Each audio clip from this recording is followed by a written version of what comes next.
monster men.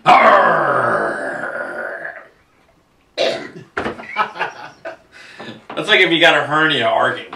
Yeah. I just felt something pop out. No. I gotta push it back in. Where's my trust? Okay, so today on Monster Men, we've been focusing a lot about movies lately, but we're book guys too. Mm-hmm. You are an author. Rereads a lot. So, this is The Shining. That's an old version of The Shining. The wicked old yellowed version of The Shining. Smells like which my attic. many of you may not realize this, but The Shining was a book before it was a movie. Yeah. Or a terrible miniseries. Oh my god, that was like the Campbell Soup kid was in it. Yes. That wasn't good. And sweet. The guy from Rebecca De Wings. Mornay. Oh my god, that's right. Not good. There is a sequel to The Shining. Came out at the end of 2013. Dr. Sleep. They call me Dr. Sleep. There's a little Redrum on the back. I don't know if you can see that. And it's a Stephen King book, but you can actually hold it in your hand and not break your forearm. It's still pretty damn big, though. It is. It only clocks in at 528 pages. That book is going to take me 4 years to read. I would tell you, I got this book for Christmas. First of all, The Shining was on my Christmas list because I knew that Dr. Sleep was out, and I said, I put both on my list, and then I went to clean stuff out of my parents' attic, and I found this. I was like, all right, take that off the list. So I read this the week before Christmas, The Shining. And then during the Christmas break, I read this over the course of 4 days. You read that in 4 days? Yeah. Well, you know how I am. Yeah, that would take me 4 months. And when we were getting ready today, setting stuff up, my daughter saw this and she goes, "Oh, Dr. Sleep." She goes, "I gotta read," because my youngest is starting. She's just getting through Pet Semetary. That was the first. That's the first Stephen King book I ever read. So she said, "Oh, Dr. Sleep, was it any good?" I said, "No." I said, "It wasn't good." She was like, "What?" I said, "It was phenomenal." I didn't like it. I loved it. Because this is You're like a doctor in Family Guy. Yeah, exactly. This is written 35 years or 34 years after The Shining. And I did read where Stephen King had to bring along a guy who's a Shining expert to tell him things that were in this book so he could put them in here and keep the continuity. Wow. Because even Stephen King, you know what, I thought it was crazy, and then I thought, well, if somebody asked me about Forest of Shadows 35 years from now, I'd be like, what? There was a forest, and I know there were shadows? That's like bands when they're playing like at a convention or something like that, and people yell out old songs, and they're like, I don't know it. Exactly. How do you not know it? You wrote it. They're like, I'm playing it for 30 years. I don't know Freebird. So Dr. Sleep picks up the life of Danny Torrance as a middle-aged guy who is a kind of a wanderer, a ne'er-do-well. And I haven't read it. He's an alkie. He's an alcoholic because Stephen King is an alcoholic. So everybody in his books are authors and alcoholics. Well, yeah. Well, Danny isn't an author, but if you ever wanted to learn about the inner workings of AA, this is the book to read because I suspect there's a lot of Stephen King in this book. I suspect that Danny Torrance is Stephen King. Thinly veiled Stephen King. Yeah, kind of thinking like, this is where I could have ended up. Is the mother in this? Wendy is in it for a while. So is Scatman Carruthers from the movie. Oh my god. How can I remember his name? I don't remember his name. Oh my god, this is terrible. This is what happens when I talk about this 2 months after I read it. The voice of Kong Kong Fooey. Exactly. But this does pick up as him as So see in the movie Honk, he dies. He does die in the movie, right. Spoiler alert! Yeah. I did this to my mother-in-law's boyfriend. I walked into their house years ago, and they were watching The Shining, and Scatman Carruthers is coming up from Florida, and he's right there in the place, in the overlook. And I said, man, that is like the craziest death ever, because this guy does all this stuff and just gets axed as soon as he walks in the door. And my mother-in-law's boyfriend goes, I never saw The Shining before. I assumed everyone saw The Shining. You should watch The Sixth Sense with them. Exactly. In this book, Danny Torrance still has his psychic abilities. He's shining or shinning. He's shinning, according to Willie. Willie from The Simpsons. He's kind of drinking it away as much as he can to dull his senses.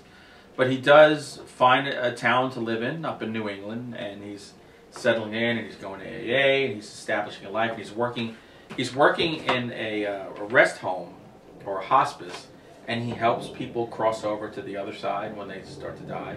Take me to the other side. Exactly. And he comes in contact psychically with a little girl named Abra. And I want to reach out and grab you. Golden earring. Steve Miller Band. Oh, no, that's right. What am I thinking? Oh, Radar Love.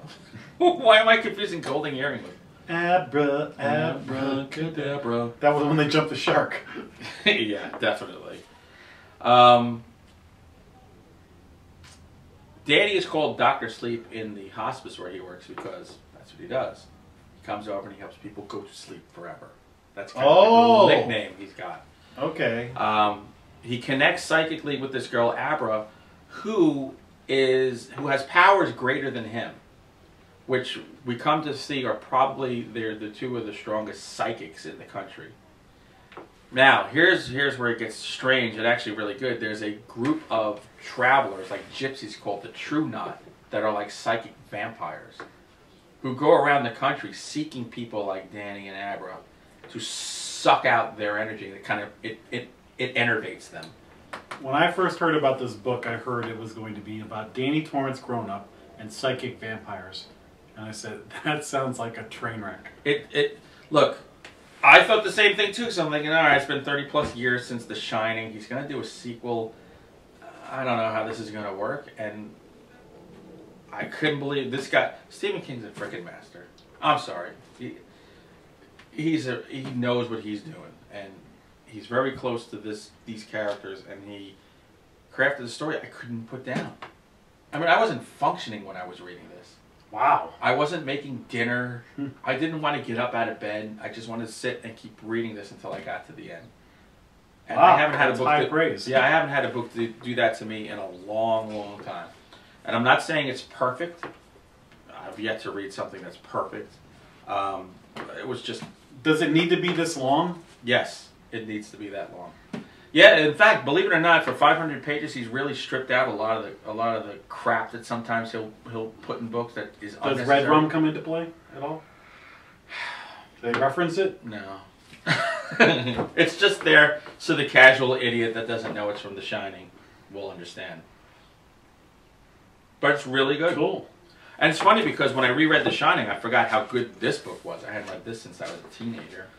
And both of them are great. I gotta admit, I've never read either one of them. Really? It's on my to-do list. Oh my god. Well, you're taking this book home today. I'm gonna take this and take that home read today. it. No, I've watched The Shining, and it's been sort of on my... I've read a handful. I've read Pet Semetary. I love Salem's Lot. I probably read Salem's Lot like every other year. And that's... You know what? I don't think... I've said this before. I don't think Salem's Lot would get published today. In a book where nothing happens for hundreds of pages? Yeah.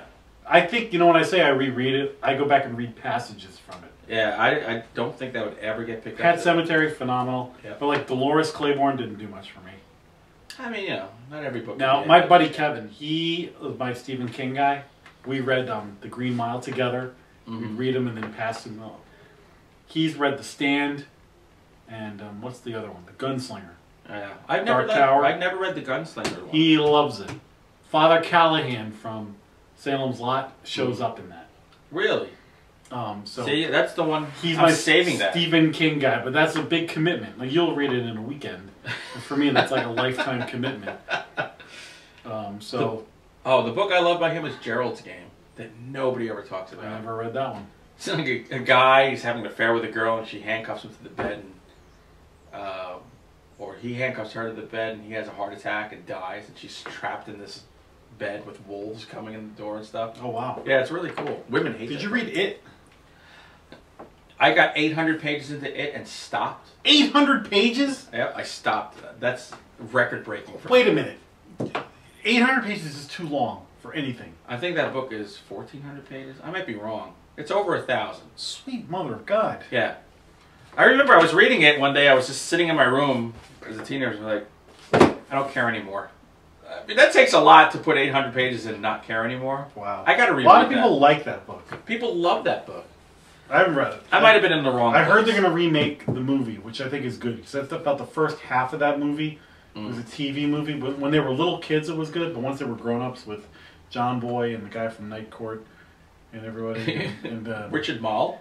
And the guy from WKRP, Venus Flytrap. Oh, Tim Reed. Like, I thought that was... But the clown, Pennywise, was awesome. Yeah, Pennywise is a cool clown. They float down here. Yeah, I got to read that book again. All right, that's so on my list. But Dr. Sleep, you give it a thumbs up. I give it 2 thumbs up. I'll give it 3 thumbs up. Give it that one. I'm not going to hurt you. And The Shining, read The Shining. People who say, oh, I like the book, but I don't like the movie, or vice versa, just shut up. They're both great. Oh, have you seen the documentary on The Shining? Room, whatever. 240, whatever. That is ridiculously stupid. I have not seen it because people have told me how stupid it is. That is for people who overthink things to a degree that you should just be sent to a gas you don't station. recommend that. No, I don't recommend that at all. I put it on my Netflix queue, and then I heard such bad things about it that I. It's for hyper-intellectuals who actually need girlfriends and boyfriends and get out of the house. All right, so skip that. Read Dr. Sleep. Read The Shining first, like I'm going to do. Yeah, exactly. And this also makes a good doorstop. Yeah. Put it right in there. But check him out. Stephen King's the best at what he does. I'm envious. Okay. Love you, Stephen. See you next time on Monster Men!